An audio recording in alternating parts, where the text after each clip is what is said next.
Bueno, tengo una pregunta de Rosy González. Dice, ¿somos malos católicos si no estamos de acuerdo con todo lo que dice el Papa? Bueno, la regla, mis amados hermanos, es estar en unión con el sucesor de Pedro, en este caso con el Papa. Si uno decide salirse de la iglesia, apostatar, darle espalda e irse a otro grupo, uno está cometiendo apostasía porque ya te estás separando y te estás uniendo a un grupo que no está en comunión con el Papa, con el sucesor de Pedro. Esa es la regla. Ahora, aquí la pregunta es distinta porque la pregunta dice que si uno es un mal católico por no estar de acuerdo con todo lo que dice el Papa. La respuesta es no. La respuesta es no, porque lo que te hace buen católico es estar creyendo todo lo que contiene el depósito de la fe, toda la enseñanza que viene de nuestro Señor Jesucristo. Y debo decir que no todo lo que un papa dice, o sea, no el 100% de las palabras que salen de la boca de un papa, son el depósito de la fe, son palabra de Dios. Nosotros no creemos como muchos protestantes creen, que ellos creen que todo lo que se dice en un sermón protestante, todo lo que se dice en una prédica protestante, todo es palabra de Dios y amén, y amén, y amén, y amén, y amén, y amén. No, así no es. Tenemos un depósito divino. No podemos decir que todas las palabras que salen de la boca de un papa son exactamente 100% iguales al depósito divino, porque no es así. Esa no es la infalibilidad. Entonces, si un papa se le ocurre decir algo que no es preciso, que no es correcto, los cristianos, los fieles, no tienen que decir amén. Debemos nosotros, por eso, hermanos, está lo que se conoce como de fide. Cuando alguien enseña algo, uno puede decir, esto es de fide, es decir, es para ser recibido. Esto pertenece al depósito de la fe. Y tú como cristiano estás obligado a recibirlo. Eso es de fide, que no lo puedes negar. Y si tú lo niegas, estarías incurriendo en una herejía. Y si de plano lo rechazas del todo, bueno, estás apostatando. Entonces, no todo lo que sale de los labios de un papa es de fide. Ellos tienen sus opiniones. El mismo Papa Francisco, yo lo he escuchado en varias ocasiones diciendo, ok, esta es mi opinión, esta es mi preferencia, estos son mis pensamientos, esta es mi reflexión. El mismo San Pablo también hablaba de esa manera.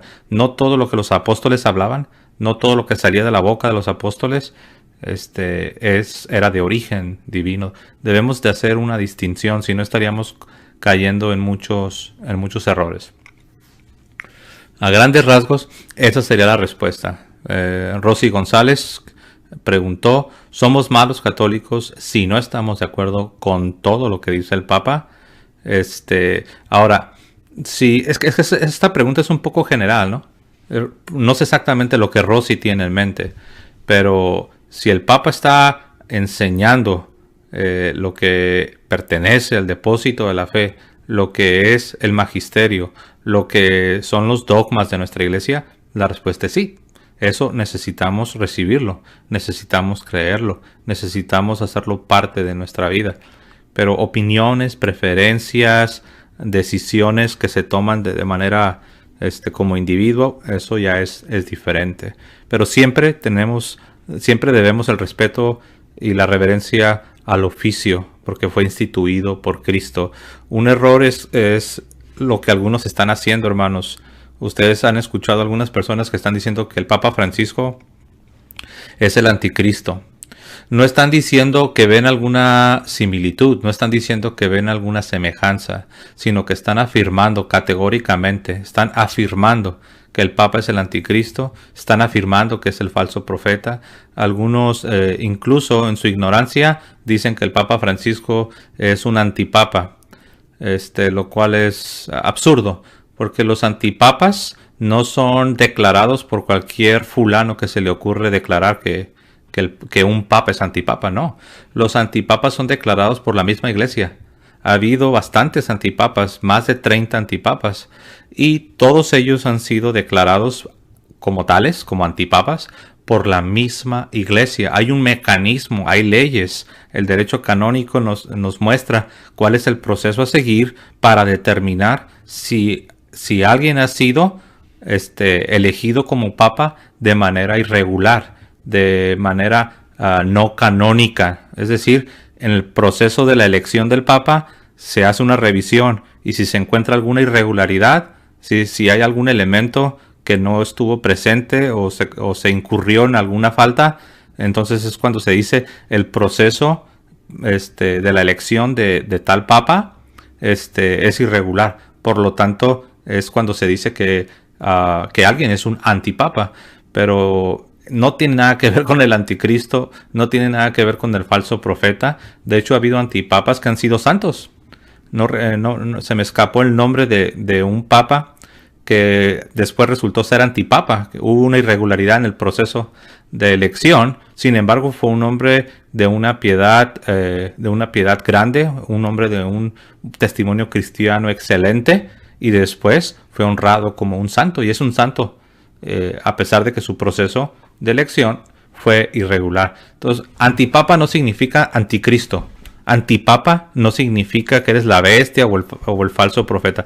Antipapa simplemente significa que hubo una irregularidad al momento de la elección, al momento del proceso para elegir al papa. Pero no, hermanos, tengan cuidado. Tengan cuidado, porque hay quienes sí están cruzando la línea y están afirmando que el Papa Francisco es el anticristo y que es el falso profeta. Eso ya es cruzar una línea que ningún fiel, ningún católico debe cruzar. Eso lo quiero dejar bien en claro. Pero sí, a grandes rasgos, hermana Rosy, esa es la respuesta. Disculpa si me he extendido demasiado. Otra pregunta. Juliana Holguín. Dios te bendiga, hermana Juliana. Te mando saludos y un abrazo. Dice, del sínodo amazónico, ¿qué nos puede decir? Bueno, tengo que decir que lo que es un tema que la verdad que, bueno, mire, ya se me pasó, pero sí, la verdad sí me entristecí cuando vi lo del ritual con la Pachamama, con las figurillas de la Pachamama en los jardines del Vaticano. Ver ahí a la Pachamama y ver a estas personas que no sé quiénes eran, pero viéndolos ahí, pues teniendo un ritual, danzando, y después se postraron delante de la Pachamama, y me dio tristeza porque a un lado estaba el Santo Padre, el Papa Francisco, y cardenales y obispos, y para mí fue muy triste ver eso. Yo creo que cualquier párroco tendría que haber intervenido y debería de haber impedido, pero pues esto no sucedió.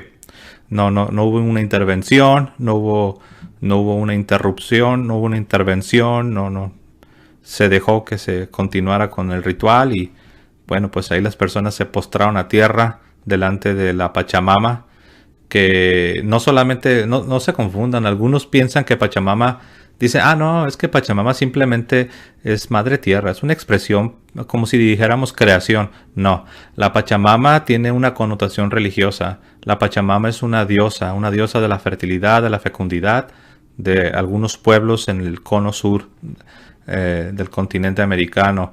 Entonces, no, hay quienes quieren hacerse a los ciegos y a los sordos y salir con cuestiones que no. Entonces, no, la Pachamama es una diosa, es un ídolo. Y también, la verdad, me entristecí cuando vi que se permitió la introducción de las Pachamamas a una iglesia en Roma, y se colocaron a los pies de uno de los altares laterales en una de las iglesias en Roma, y las procesiones y todo eso. La verdad, hermanos, que sí estuvo muy mal, eso les puedo decir. Sé que hay un problema con la evangelización en los pueblos del Amazonas, pero lo que se debe hacer es simplemente la evangelización, la proclamación del mensaje evangélico de Cristo crucificado y resucitado. Cosa que no se ha hecho, muchos obispos no lo han hecho. Incluso un obispo dijo que creo que tiene casi 3 décadas, que nunca ha bautizado a un nativo y que no tenía planes de hacerlo. Y él no es el único, no crean que es un caso raro, no crean que él es así como que un obispo que está haciendo la excepción, ¿no? Hay muchos que piensan como él. Entonces debemos de tener amor por los pueblos amazónicos, amarlos, orar por ellos, pero lo que ellos necesitan no es que les acomodemos el cristianismo a una religión pagana, no, lo que ellos necesitan es que les prediquemos el evangelio. Ellos necesitan que les hablemos de Cristo crucificado y resucitado, la proclamación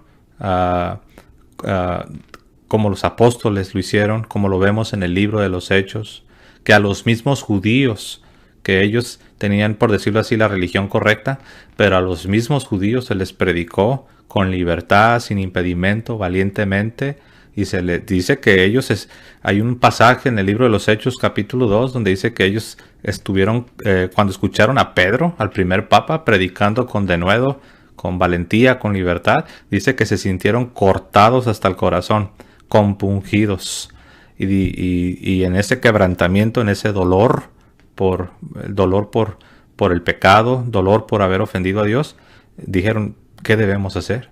Y Pedro inmediatamente, arrepiéntanse de sus pecados y bautícense para que reciban el perdón de los pecados y el Espíritu Santo. Miren nada más la comparación. Si comparan esto con el obispo que dijo que él nunca había bautizado a un nativo y que no tenía planes de hacerlo. ¿Se dan cuenta, hermanos? Gracias sean dadas a Dios que no todos los obispos tienen esa forma de pensar. Gracias sean dadas a Dios que aún tenemos obispos buenos. Pero sí, son lamentables todas estas cosas. Ya sobre las intenciones del Santo Padre, sobre las intenciones del Papa Francisco y de los cardenales que han estado orquestando todo esto, yo ahí ya no puedo decir nada porque yo las desconozco. Sí me pregunto, sí me hago la pregunta, ¿por qué no intervinieron? ¿Por qué lo permitieron? ¿Por qué se llevó a cabo todo esto? Pero no tengo respuesta.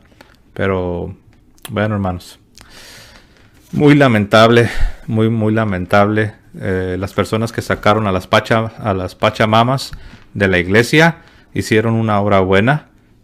Muchos se enfocan que fue robo y, como dijo Jesús, ellos cuelan el mosquito y se tragan el camello, porque se enfocan en el robo, entre comillas. Se enfocan en el robo y nunca los escuchas decir sobre el crimen que se cometió por haber introducido a esos ídolos, a esas pachamamas, a la casa de Dios. Hablan del robo y que eso no es cristiano y que eso es indigno, y no los escuchas decir nada sobre el crimen que se cometió por haber desacrado la casa de Dios al introducir esos ídolos a la casa de Dios. Entonces, no, muy mal. Todas estas acciones que he mencionado, muy malas, y la verdad, Dios nos ayude. Nos toca a nosotros, hermanos, a mí, aquí, donde yo vivo, en mi ciudad, con mi familia, ser fieles a Dios, en mi parroquia, y a ti, donde tú vives, con tu familia, en tu parroquia, ser fiel a Dios, servir a Dios, hablar la verdad, en amor, pero hablarla. Porque muchos se enfocan en el amor, pero se les olvida la otra parte del versículo. San Pablo dijo, hablando la verdad en amor. Y muchos se enfocan nada más en el amor. Y se olvidan de la primera parte que dice, habla la verdad. En amor, con caridad, con respeto, pero háblala. No es lo uno o lo otro. No debes ponerte entre la espada y la pared y decir, ¿qué hago? Soy una persona amorosa y todo ternura y todo, vamos a abrazarnos y vamos a bailar y todo está bien. O hablo la verdad. No, no es lo uno o lo otro. Debes hablar la verdad con amor, con caridad, con respeto, con oración, pero háblala. Entonces, así es, mis amados hermanos. Bueno, seguimos con la siguiente pregunta. Aquí tengo otra que dice Ricardo Hernández. ¿Se cometió idolatría con las Pachamamas? Pues los que se postraron delante de la Pachamama, definitivamente ese es un acto idolátrico. Ese es un acto de idolatría. Es una violación del primer mandamiento que nos dice que no tendremos dioses ajenos delante de Dios, que no se harán imágenes de estos supuestos dioses y que no debemos postrarnos ante las imágenes de estos ídolos, de estos supuestos dioses, de estas diosas de la fertilidad. Es idolatría, es una violación del primer mandamiento.